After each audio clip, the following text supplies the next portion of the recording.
Rosel de los Reyes, do you vow that you will love him, care for him, and be faithful to him in all circumstances of life until you are separated only by God through death? I do. Totoo lang, matagal na niyang gusto. So, sana maging masaya siya sa ireregalo ko nito. Ito na! Ang haba! Mahal na mahal kita at lagi mo tatandaan na nandito lang ako palagi para sa'yo. At sa atin, I love you, Mo. Pasensya ka na. Huwag na! Huwag kang lalayo.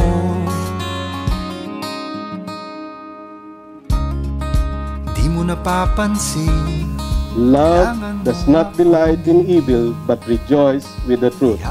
It always protects, it always trusts, always hopes, always perseveres. Love never fails. Plastic lang yan. Alam kong mahal na mahal niya. I love you. At sana, mas lalo mo rin habaan pa yung pasensya mo para sa akin. Itanong mo sa akin, tatanungin ko rin kung kaya amin lahat ay gagawin.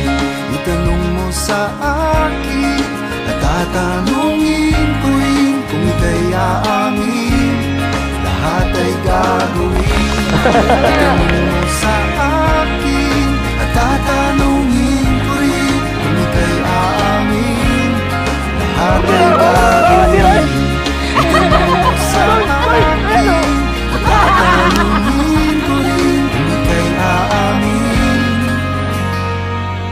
JR, you may now kiss the bride. I discovered a great man who is very selfless, always prioritizing the welfare of others. And it made me love you even more. Anyway,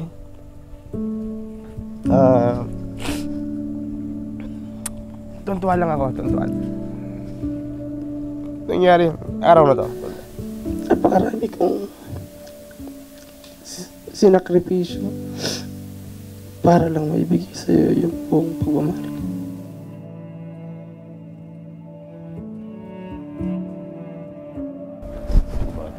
Naiyak na, yan sinasabi sa inyo eh. You are the right person all along. Kasi hindi lang ako ang minahal mo, pati family ko, especially si Jayu.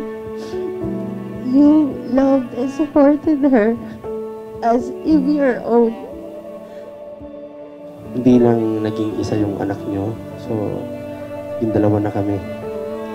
And dalawa na kami magtutulungan para alalayan, supportahan din kayo, and mahalin ng walang sawa.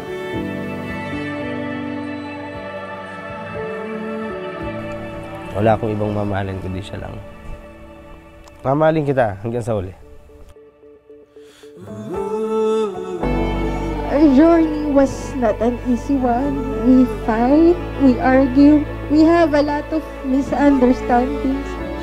But at the end of the day, we still manage to stay, understand, and love each other.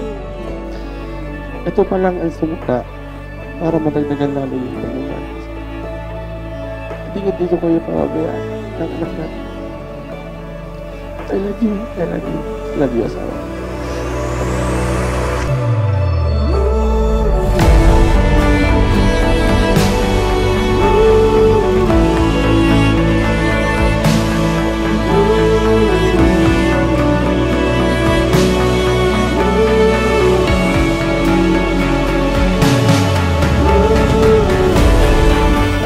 When troubles arise, please look back